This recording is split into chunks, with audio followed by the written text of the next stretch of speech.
There's a brand new Amazon app coming for their voice assistant and for your smart home.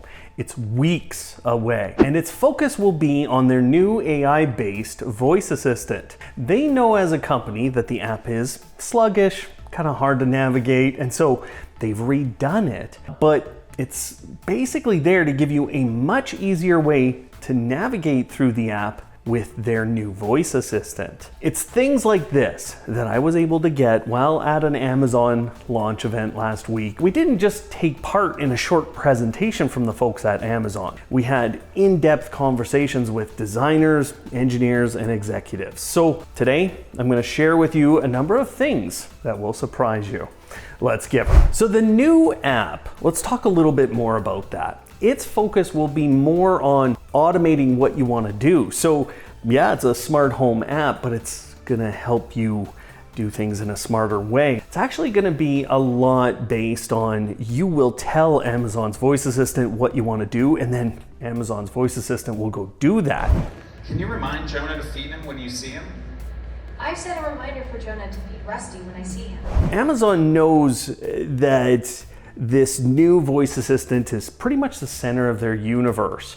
So they did give me a nice nod to, yeah, it's coming very soon to regions like Canada. Another thing that shows that they really want this to be a part of every household is that they have included Miss A, I'm gonna call her that forever so I don't trigger your speakers. Miss A Plus is embedded in the Prime subscription, and it looks like that will be the case going forward, at least for the foreseeable future. Now you'll see as we go in the rest of the video that Miss A Plus enhances or creates new features in almost every product. Everybody thinks of Amazon and their smart speakers as being these entirely cloud-based devices, and they are in a lot of ways. But the craziest thing that happened to me all week was watching routines execute locally on the Echoes and Echo Shows. So I watched the Amazon team request their new Miss A Plus to create a routine by voice. This is apparently the new way that most people will create routines. It took about 30 seconds for the routine to be created from the time they requested it to the voice assistant stating, yep, your routine's ready to go. What they requested was to use this Amazon Basics wireless 5-button controller to turn on a number of lights to a red flashing mode, and then to play Pearl Jam on their Fire TV. The lights were being controlled through a GE Sync light switch, and then a GE light strip was there as well. And when they pressed the button, the response on the lights was instantaneous. Of course, it took a few seconds to bring up the music playing app and to start the song that they had requested on the Fire TV, but that all happened as fast as you could expect with today's hardware. So that was locally executing routines. And that's not the most interesting part about this demo. I watched Jennifer over at The Verge quickly ask if the little button was Matter capable because it was so fast. The response was no, but that the button was using something called the Miss A Connect Kit. I wanted to dig in a little deeper here, and I waited till most people left so I didn't bore them to death. I asked if the GE stuff was being used to control all these lights, whether that had the ACK. I had seen previous demos of their products. I didn't think they had that. The answer was no. So how was Amazon doing this very fast local control without that? Well, I found out all developers can create this kind of local connectivity. That's available for all of them. So when it's not happening, not really Amazon. Even more interesting is that the latest version of the Miss A Connect Kit has Matter on board. So not only will Amazon sell something that gives a developer instant capability for local fast control of their smart home gear, but they'll also sell it to you with Matter. And then you'll be able to have your device on all those other Matter ready apps. To me, this is a very interesting option for developers, and I'm surprised that I don't hear more companies talking about this possibility with Amazon. Today's video sponsor is Mova, and this is their new V50 Ultra Complete Robot Vacuum and Mop Combo. Now Mova uses AI to clean your home, but they also pack in some incredible hardware. Everything about this robot adjusts automatically. There's up to 24,000 pascals of suction power. There's also a flexible mopping system that adjusts pressure to maintain a constant force on your floor. The arms on both the vacuum and the mop features extend out to get right along the edges of your home, and this is all being done through the use of a powerful navigation system that combines LiDAR with local AI. That local AI identifies objects, the different flooring types in your home, and it makes sure the robot vacuum avoids cables and other objects perfectly. The base station is fully featured. It stores vacuum debris, houses 2 included floor cleaners, and cleans your mop pads with 80 degrees Celsius water. There's much more to tell you about this, but I loved how my floors looked being cleaned by the Mova V50 Ultra Complete, so check out the links down below. There are a couple of device changes with the Echoes and Echo Shows that I think will shock a lot of people. Now, first of all, the Echo Dot Max, it has a $100 price point, and that's scary. A lot of people think, well, where's the Echo in all of this? I got no indication that there will be an Echo speaker anymore. I think the new lineup is gonna be Echo Spot, Echo Dot Max, and Echo Studio, at least for the next couple of years. That could change, okay? And the new Echo Shows, I think, are much more important to look at. They're the best device from Amazon, and I think what a lot of people would want to use because you get a smart home dashboard on top of that speaker. The biggest thing that'll probably shock you with those Echo Shows is not the new Echo Show 11. That's a brand new size. It's the speed that you can navigate around. Now, we were playing with demos that didn't have the full operating system on them all the time. So please understand that things can change. Every person I spoke to said they had really focused on the speed of navigation and the way the display looked. And I think they hit on both of those things. I think gone are the days of the Echo Shows being sluggish and annoying to work with. I want to tell you one more story about those Echo Shows and the Fire TVs and the integration with cameras. This was another crazy moment that I just happened to be there for. I still don't know how this routine was created actually, but I watched the Fire TV on the wall say, "Deer have been found in the backyard." And then the camera came up in about a second. And yeah, there were deer sitting in the backyard. This wasn't a planned demonstration, and they didn't even tell us that the cameras had this sort of capability. What this means is that the analysis was done with the cameras and with Amazon's new AI capabilities. I don't think they made a special deer detection feature on the Ring cameras. A routine had been created that would do some analysis when there was motion or there was a detection on those backyard cameras, and then the AI would have a look and determine whether it was a deer. What I think is especially wild about that is that this was a feature they didn't even want to talk about yet, but it's sitting there. So I wonder if you're going to be able to say, "Hey, Miss A, tell me if there's a bear in the backyard or a pretty bird or the neighbors out there." The Miss A Plus features will take some time to come out to third-party products. A lot of this stuff is going to work with Ring and Blink at first. I didn't get timelines, but it was stated to me that it would be available on other third-party gear. I think, again, this is going to matter based on what other companies do to integrate their products with Amazon's voice assistant. An exception to all of this is one of the best new features. It's called Omnipresence, and this is Amazon's new occupancy detection on their speakers and displays. It's also been tucked into the Fire TVs though, so this is not just an occupancy sensor sitting on your speakers either. They do have Wi-Fi based sensing within the Echoes and the Echo Shows, so if you're walking through the room, you're kind of affecting Wi-Fi signals, and then their devices can know about it. But it's much more comprehensive than that. They're using all of the different sensors and cameras and information that you're giving them through connecting your other smart home products to determine if you're in the room. So if you have a motion sensor in the same room and that triggers on,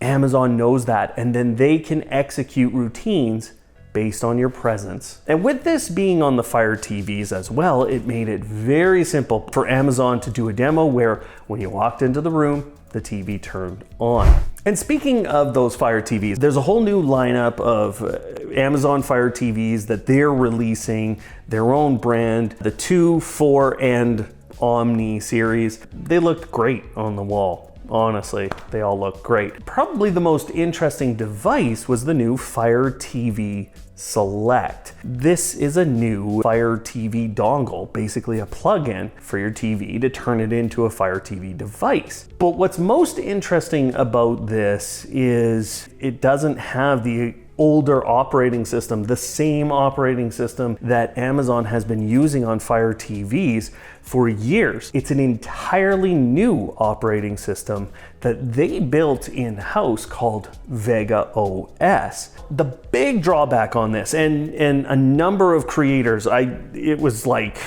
the moth to the flames, right? They were at Amazon about the loss of side-loading apps on Fire TVs. That is a problem with this new Vega OS, but there's a couple of kind of secrets. The first thing is that Vega OS is only going on this new Fire TV Select stick. It's not going out to all those Fire TVs that they're launching. Those still have Android on them. So there's an actual fork in the road. The other really interesting thing is why.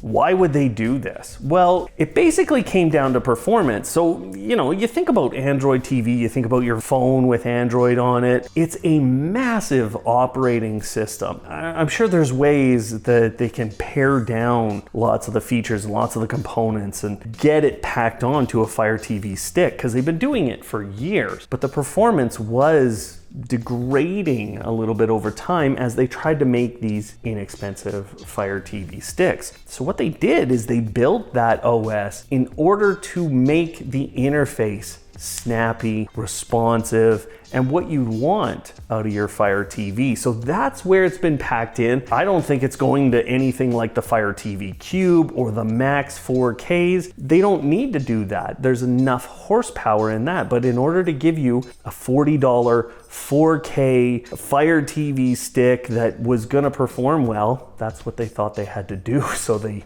built a whole new operating system. It was interesting to me that the Vega OS will still work with things like Xbox Gaming, Luna, and the new AI voice assistant. So you're not losing that much, except obviously that ability to sideload apps and some of the apps that you could get through Android. So it's just a decision point. Ring had probably the second biggest demo. They have 2K cameras. Those all seem like they're called Plus now, and the 4K series, they're called Pro. And in case you guys missed this, Ring actually launched a number of power over Ethernet video cameras and even a doorbell. So they are paying attention to some of that wireless connectivity. If you want to wire in things, there are some models out there now. Everything in their launch was called Retinal. Basically what that is an optimization of their cameras using some of their AI power. There's this kind of hidden feature that was buried in the app and in all of their announcements. It'll basically take a couple of weeks, it'll sit there, it'll analyze what it's looking at as a camera, and then it will actually adjust things. For example, if you've got the camera pointed at the sun, they're gonna drop down the brightness, they're gonna drop down that contrast, make some other adjustments to make the scene look the best. And this is something that's gonna be available on all of these new cameras. We've all seen video doorbells. They have that quick response feature. That's a very useful thing. You can basically say, hey, leave the package at the door, we're not around. Great stuff. But now Miss A Plus is being given control of your greetings if you want it to. It's basically gonna have a conversation with the person who's come up to your door. And what was the most interesting thing about this was the combination of this feature with familiar faces. So if someone's recognized realize there's a different approach to that conversation versus someone who's not. Some of the timelines are before the end of the year, and most stuff that you're hearing today will come to the US first and then we'll roll out from there. A few years ago, I thought Blink was toast, but they put together this little Blink Arc camera. And when I saw it, I thought it was really impressive because it gives you like this 180-degree view of your yard or whatever you want to cover. And as I walked up to the device, I kind of noticed that it looked very similar to some of the other 2K cameras that they put out. And actually, this Blink Arc, which looks so neat, is actually just two of the Blink 2K cameras that they launched, just put into a little mount. And then you'll stitch it together in the app. So actually, I really wonder about this capability and what people might do from a mount standpoint. I actually think you could get really creative here. One of the best demos we saw all day was one of the presenters asking about whether a dog had been fed. Here's what I've noticed since Thursday. A package was delivered to the porch. Friends came to visit, and there was some football activity in the yard with family members. Don't forget to feed Rusty. I didn't notice anyone feeding him today. Someone had pointed a camera at a dog bowl, and Amazon's voice assistant responded back, "Nope, this hasn't happened." And so the presenter actually turned around and said, "Okay, I need to keep track of this." Let me know if Rusty hasn't been fed by noon on any given day. Got it.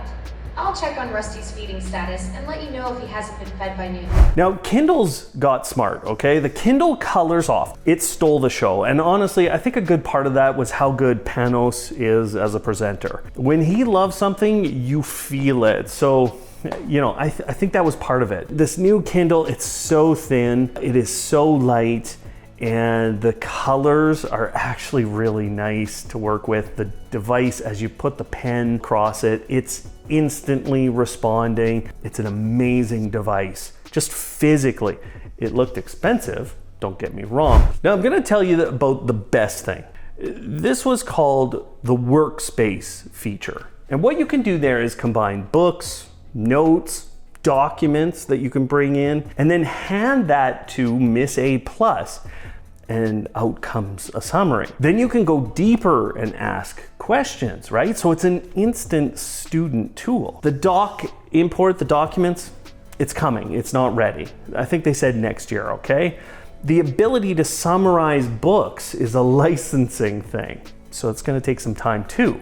But just this ability to put things together in a workspace and then have AI analyze it, that had already changed how a number of Amazon executives were working. So there is some tools already to bring documents in and out of your Kindle Scribe. And because of that, and because of the new Miss A feature where you can basically request information from your workspace, this is changing how they're doing projects. And I think that's gonna change a ton for students. Incredible feature actually coming there. It's making Kindles smart. Those are kind of the secrets. Those are the extra things, the exciting bits of their product releases, the exciting bits of their feature releases, and those little details that I'm thinking you didn't get anywhere else. And you know, I have some more insight about kind of what Ring said about edge and cloud computing. I want to talk about that in depth with you guys. And, you know, feel free to ask me other questions down in the description below. But